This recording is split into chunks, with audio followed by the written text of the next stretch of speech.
Okay, Derbyites. So we are going to talk about the Emmy race for Best Comedy Series. Veep has won 2 years in a row. Can it win a third, or is there something else on the horizon? Maybe a new show that just won the Golden Globe and the Producers Guild and the Writers Guild and the Peabody. Tom, what show is that?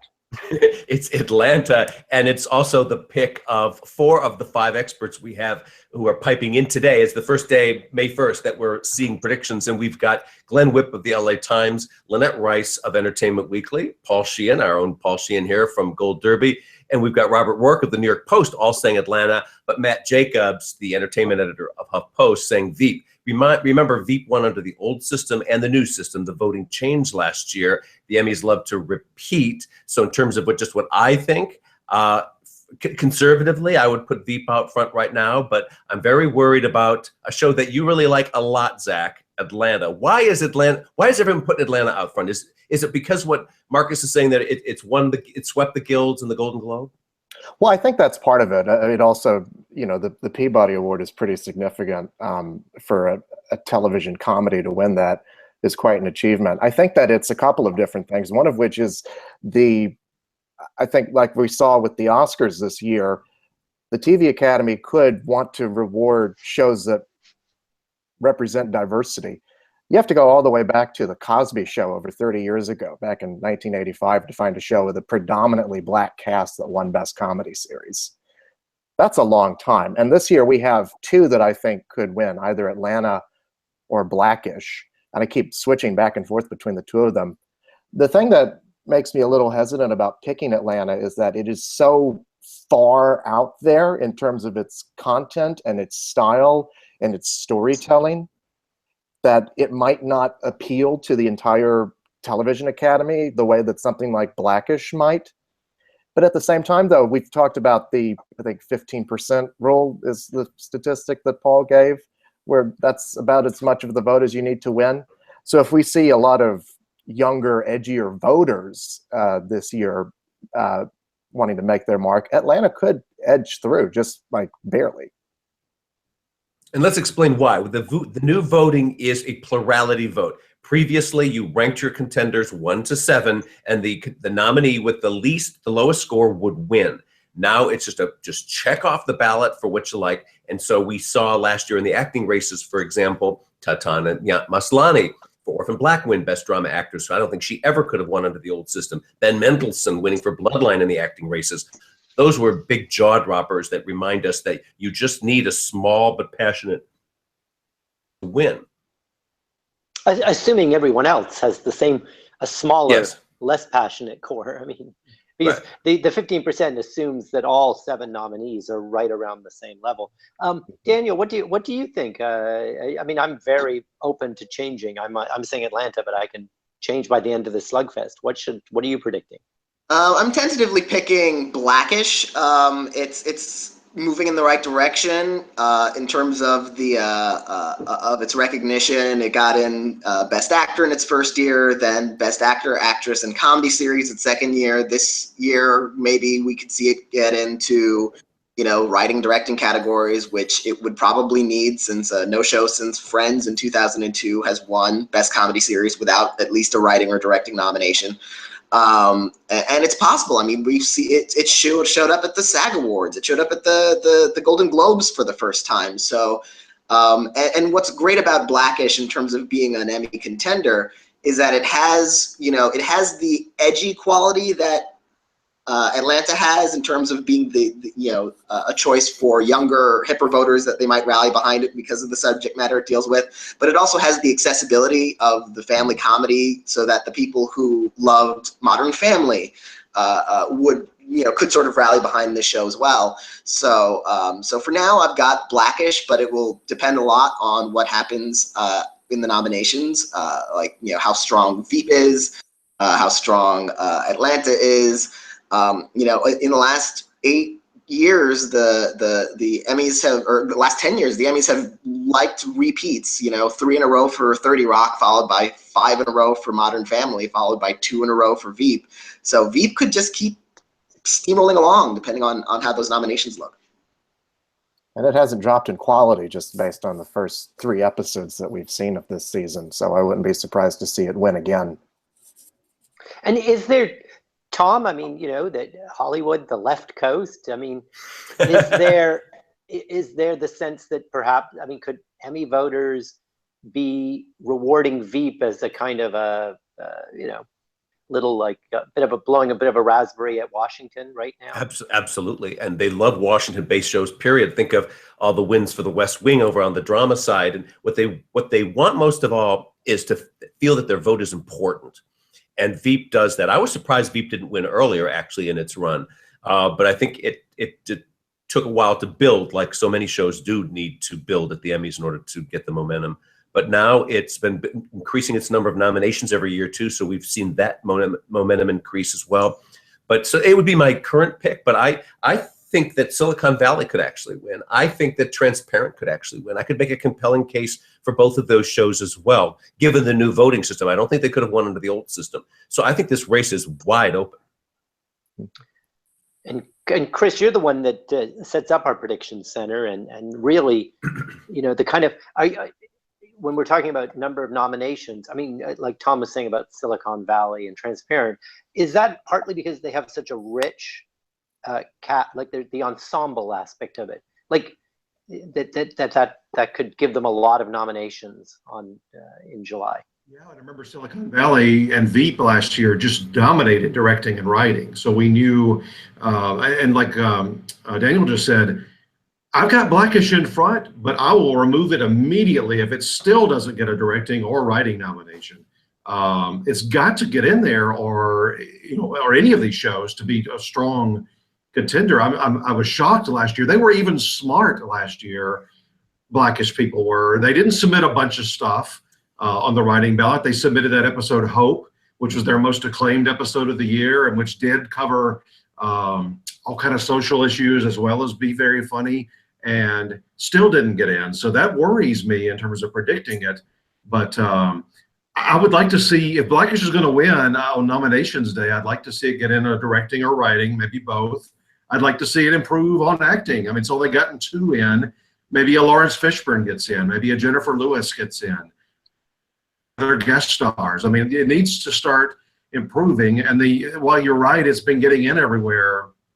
The other thing that worries me about predicting it to win, other than Tracy Ellis Ross at the Globes, it never wins anything. It gets in at Writers Guild, SAG Awards, other guild awards. It just never really seems to be everybody's second or third favorite at these award shows. I will say about Veep, the one thing that concerns me about predicting it is, how do you be funnier than what's really going on? So, they may get ultimately penalized by like, well, you aren't even as funny as what's really going That's on a in great Washington. point. So I'm also worried that Veep, there's nothing at stake anymore. She's lost the presidency. She's not running again.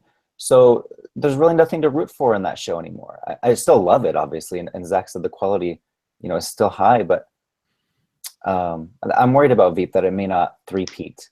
But I'm also predicting Blackish. And I remember last year around this time, only a few people were predicting Blackish.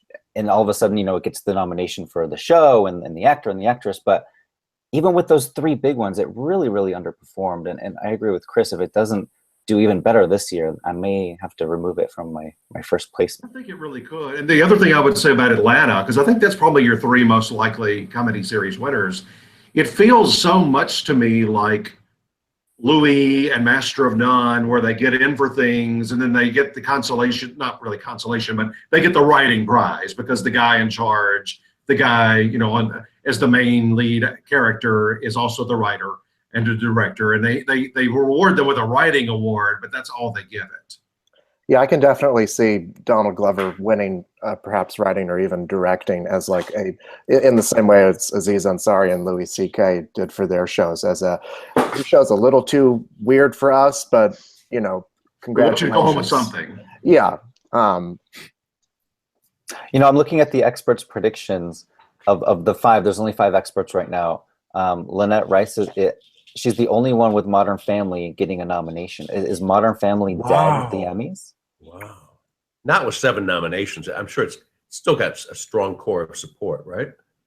Well, if Atlanta's coming in and that's the only new nominee, it has to kick out something. All 7 are returning.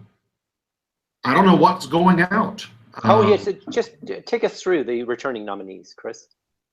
Blackish, Transparent, Veep, Silicon Valley, Master of None.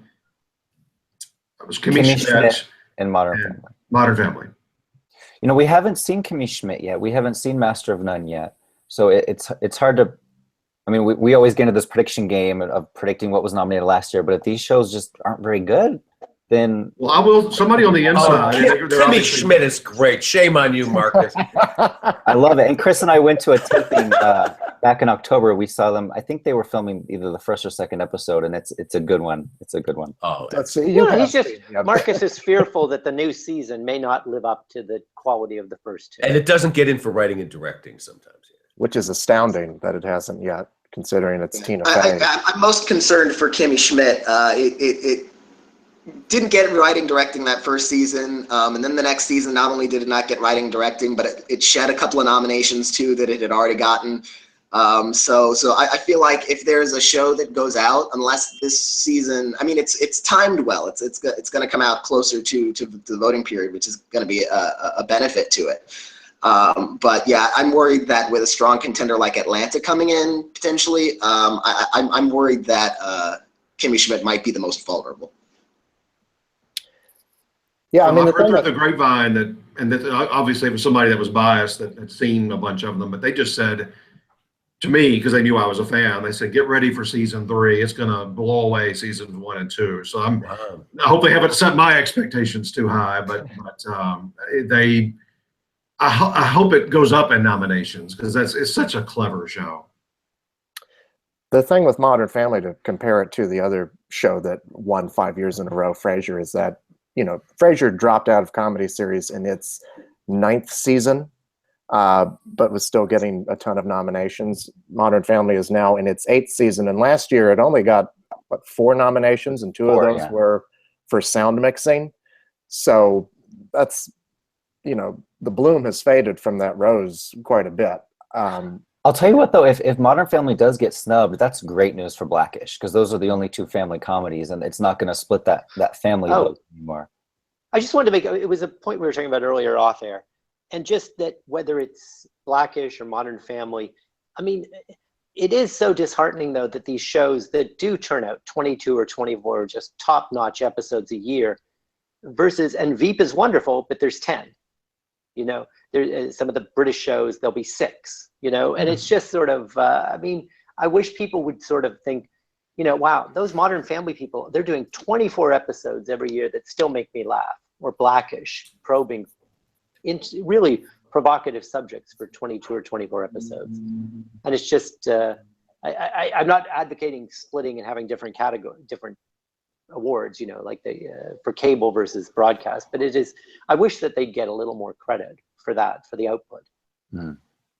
It's true. It is much easier to make just 6 to 10 really great episodes of a show than it is to make 24 consistently.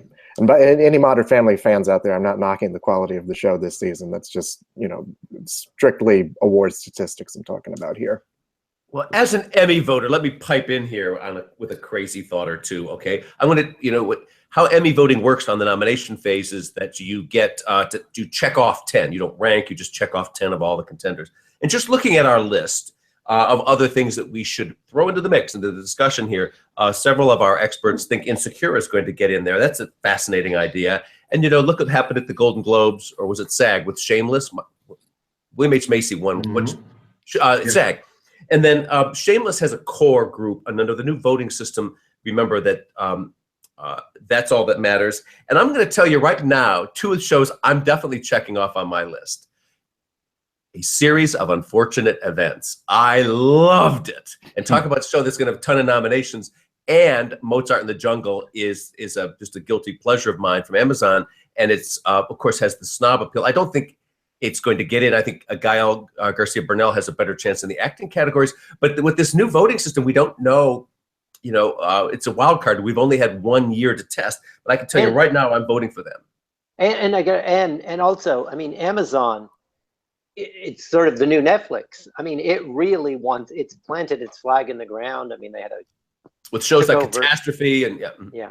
But Tom, tell everyone about what Amazon did, and their how smart the venue they chose to showcase themselves. This was utterly brilliant on their part. What they did was, rather than book the usual FYC venues for their events, what they did is they decided, let's just all go to one place as a headquarters and do something spectacular. So they went to of all places, this is pure genius, the Hollywood Athletic Club, which in the 1940s was the scene of the very first Emmy ceremony.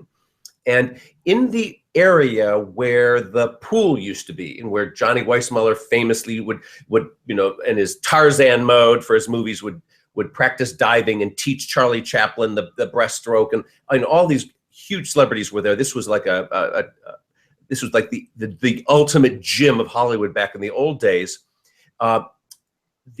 So they turned that into a theater. So it's a 500-seat theater. So every single night right now, there are more Academy members coming in. And as they arrive for the FYC events, the Q&As, they enter the Hollywood Athletic Club has been turned into a museum. So wherever you go, there are the costumes from this show, and there are the sets and the props from that show. And if they don't have the actual set, they've recreated it. They've spent a fortune. It's beautifully staged, and it's a sense of event. And it's got great parking behind it, which is always important in Hollywood. So you know that as an event goer in Hollywood, it's like you don't have to worry about parking. So I just think it's very clever. And I went to the opening night. I was absolutely bowled over by it. And I think these kinds of stunts have impact. They have a lot of new shows this year too that we haven't even talked about, like I Love Dick, which is Jill Soloway's new show that's set to premiere in a couple of weeks, and it's very good. Catastrophe, which we brought up, Fleabag, so One Mississippi. So they're really in it to win it. Well, let me mention two others. I was just looking at my list here. If I had a vote, The Good Place from NBC would be in. Yes. That was one of the most inventive, funniest show. Michael Schur, who did Parks and Rec, Brooklyn Nine-Nine. He's one of the producers on Master of None. Ted Danson, Kirsten Bell. I mean, that's a wonderful show, and they're really pushing it. And a show that just debuted, Great News on NBC, has gotten great reviews, and it's from Tina Fey's production company. Tracy Wigfield, who used to write for 30 Rock and won an Emmy for the finale for writing that with Tina Fey, is the creator. And Andrea Martin could easily get in for supporting actors this year, SCTV and Tony Award winners. So those are two from NBC that they're very high on. Also watch for Girls to maybe come back, maybe not in this category, but some categories. It had its big final season on HBO. Lots of buzz for that. Mm-hmm. Well, this is just the first of many conversations I think we'll be having about this category. It's no laughing matter, this predicting Emmys.